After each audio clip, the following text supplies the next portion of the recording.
قرآن کریم میں لکھا فذکر فما انت بنعمت ربک بکاہن ولا مجنون ام یقولون شاعر نتربص به ریب المنون. سوچو ہمارے نبی پر کیا گزرتی ہوگی جب یہ مشورہ ہوتا ہوگا. کوئی شاعر کہتا, کوئی کاہن کہتا, کوئی نجومی کہتا, کوئی مجنون کہتا, کوئی جادوگر کہتا.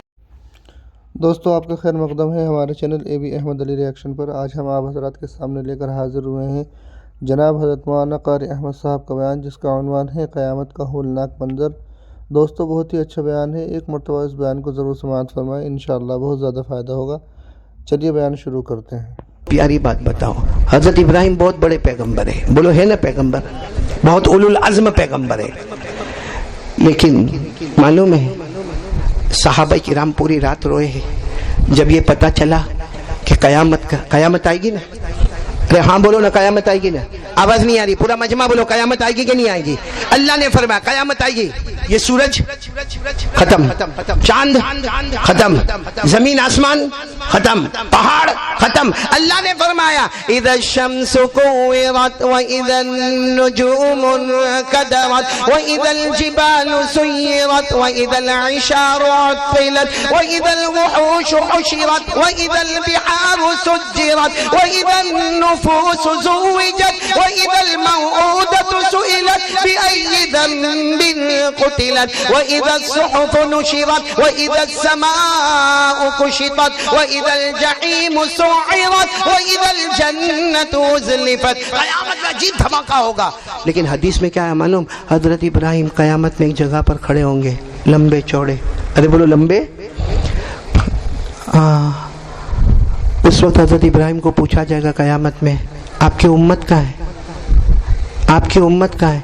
حضرت ابراہیم فرمائیں گے یا ربی نفسی نفسی, اللہ میرے کو میری فکر ہے, معلوم نہیں میری امت کہاں کھڑی ہے, میرے کو نہیں معلوم میری امت. اللہ کہیں گے کہاں, اللہ تیرے کو معلوم کہاں کھڑی ہے, باقی میرے کو تیرے حوالے, اللہ سب تے امتی تیرے حوالے, میری جان بچا لے اللہ, قیامت کا دن ہے, میرے کو جہنم سے بچا لے اللہ, میرے کو آگ سے بچا لے اللہ, تیرے غصے سے بچا لے. معلوم حضرت ابراہیم کا یہ معاملہ, حضرت اسماعیل کا, حضرت یوسف کا, حضرت یعقوب کا, حضرت سلیمان, جتنے بڑے بڑے نبی ہوں گے سب کو پوچھا جائے گا کیا حال ہے قیامت میں. کہیں گے یا ربی نفسی نفسی, اللہ میرے کو بچا لے اللہ, میرے کو امت کہاں ہے.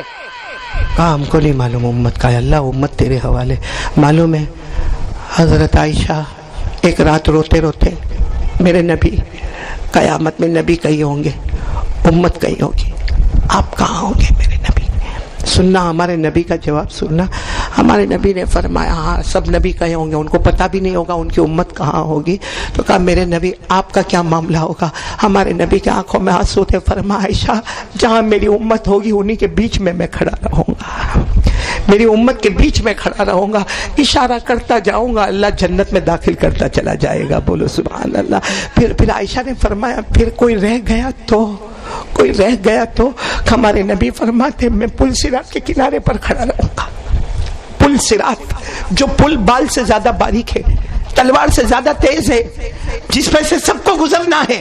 اللہ نے فرمایا وَإِن مِّنكُمْ إِلَّا وَارِدُهَا كَانَ عَلَى رَبِّكَ حَتْمًا مَّقْضِيًّا. اللہ فرماتے جو بال سے زیادہ باریک, تلوار سے زیادہ برج بنا ہوا ہے, اس پر سے سب کو گزرنا. ہمارے نبی فرماتے عائشہ فکر مت کرنا, میں وہاں کنارے پر کھڑا رہوں گا اور کہتا رہوں گا اللہ میری امت کو بجلی کی طرف پار کرا دے, اللہ میری امت کو بجلی کی طرف پار کرا دے. پھر حضرت عائشہ نے پوچھا پھر کیا کرو گے. ہمارے نبی نے فرمایا پھر میں ترازو کے پاس جاؤں گا, جہاں اللہ کے ہاتھ میں ترازو ہوگا, اللہ کے قریب جا کر کہوں گا اللہ میرا امتی آ رہے, اللہ میرے امتی آ رہے, ان کے گناہ کے پلے کو جھکانا مت, ان کے نیکی کے پلے کو جھکا کر جنت کا فیصلہ کر دینا. کہتے اس کے بعد میں جنت کے قریب جا کر کہوں گا اللہ میری امت کو آنے دے, اللہ میری امت کو آنے دے, اللہ میری امت کو آنے دے. ہمارے نبی فرماتے میرے اللہ کی قسم اس وقت تک جنت میں نہیں جاؤں گا جب تک امت کا جنت کا فیصلہ مکمل نہیں ہو جائے گا. ہمارے نبی سے بڑھ کر بولو اللہ کی قسم کوئی نبی, اور ان کا چہرہ نہیں اچھا لگتا ہم کو, ان کے کپڑے نہیں اچھے لگتے, ان کی فجر کی نماز نہیں اچھی لگتی. یہاں کتنے بیٹھے جو آج فجر کی نماز نہیں پڑھے ہوں گے. تھوڑی دیر کے لیے سوچو آپ فجر کی نماز نہیں پڑھے ہوں گے, مدینے میں ہمارے نبی کے دل مبارک پر کیا گزری ہوگی. میرا امتی میرے صدقے میں کھاتا ہے, میرے صدقے میں پیتا ہے, میرے صدقے میں گھر میں رہتا ہے, میرے صدقے میں اللہ نے اس کو بیوی بچے دیے, میرے صدقے محمد کے صدقے اللہ نے کھلایا محمد کے صدقے، پلایا محمد کے صدقے، اللہ نے ہم کو زندگی دی۔ اور وہی محمد صلی اللہ علیہ وسلم کو فجر کی نماز نہیں پڑھ کے ان کی آنکھوں کو گرم کرنا۔ اے میرے دوستو، ہمارے سے بڑا جھوٹا اور دھوکے باز کوئی نہیں ہوگا۔ یہ سچ بتاؤ، میں ایک آخری بات بتا دوں، ہمارے نبی کی شان ہے کہ نہیں ہے؟ معلوم ہے آپ کو، مکے میں میٹنگ ہو رہی ہے، پورا مجمع بولے گا مکے میں کیا ہو رہی ہے، اور میٹنگ میں کیا ہو رہا ہے معلوم ہے؟ یہ محمد کو سب بولیں گے صلی اللہ ہو، نہیں بلند آواز سے صلی اللہ ہو۔ یہ تو میٹنگ کی بات کر رہا ہوں، میٹنگ میں ہو رہا ہے کہ محمد کو کیا کیا جائے، کچھ سمجھ میں نہیں آتا ہے، مکے سے کیسے نکالا جائے، مکے سے نکالا کیسے جائے۔ تو جب میٹنگ ہو رہی تھی نا، تو ایک نے کیا کہا، رے چھوڑ دو، شاعر ہے وہ، تو شاعر کون ہے؟ تو دوسرے نے کہا نا نا نا، وہ تو کاہن ہے۔ کاہن یعنی